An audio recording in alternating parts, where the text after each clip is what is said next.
বিকেল হলেই ছোটদের একটাই প্রশ্ন, আম্মু আজকে কি খাবো? ব্যাস তখন থেকেই আমার দৌড়ঝাঁপ শুরু। আজ ভাবলাম ঝাল মিষ্টি দুটোই থাকবে নাস্তায়। শুরুতেই তৈরি করলাম ঝাল ঝাল চটপটি। প্রথমে ডাল সিদ্ধ করলাম, সঙ্গে 1 চিমটি লবণ আর হলুদ দিলাম, যাতে হলুদ দিলে সুন্দর একটা কালার আসে।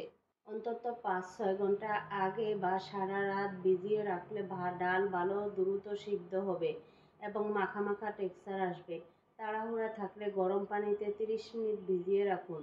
পানি খুব বেশি হলে ডাল বেশি নরম হয়ে গলে যাবে, আবার কম দিলে পুরোপুরি সিদ্ধ হবে না। সাধারণত 1 কাপ ডালের জন্য 3 কাপ পানি দিলে ভালো হয়। ডাল ফুটে গেলে আরেকটু লবণ চেক করে দিলাম, সঙ্গে আলু সিদ্ধ একটু আধা ভাঙা করে দিলাম, চিলি ফ্লেক্স সব কিছু ভালোভাবে ফুটিয়ে নিলাম। এবার সার্ভিং বলে ঢেলে নিলাম।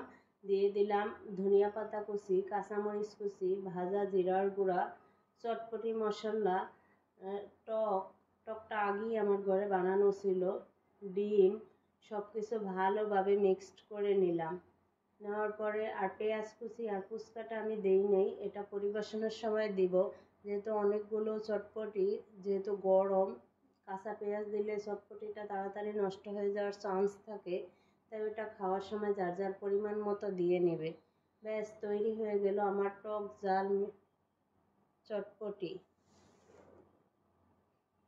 এদিকে ঘরে কিছু পাউরুটি ছিল, ভাবলাম একটা মিষ্টি পুডিং বানিয়ে ফেলি। প্রথমে ক্যারামেল তৈরি করলাম, কিন্তু রান্না তো সবসময় ভালো হয় না। আজকে কেন যেন আগের মতো পারলাম না, একটু তাড়াহুড়ো হয়ে গেল। 3টা ডিম, 1 কাপ চিনি ভালোভাবে ফেটিয়ে রাখলাম।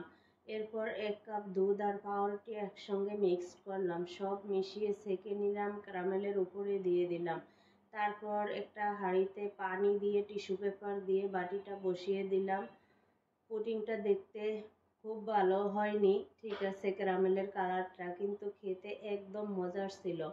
রান্নায় তাড়াহুড়া করলে পারফেক্ট আসে না অনেক সময়, কিন্তু ভালোবাসা থাকলে স্বাদ ঠিকই জমে যায়। আর এই ঝাল মিষ্টি দুই মিলে বিকেলের নাস্তা জমে গেল দারুণ।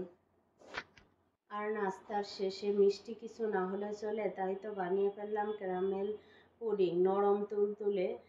চামচে ছোঁয়া লাগতেই যখন মুখে ঢোকে, দুধ আর চিনি মিশে অন্যরকম স্বাদ এনে দেয়, যেন পুরো নাস্তাটার পারফেক্ট এডিটিং। ঝাল মিষ্টির এক কম্বো, একবার ট্রাই করলে মনে হবে বিকেলের সত্যি স্বাদের এক দারুণ সফর।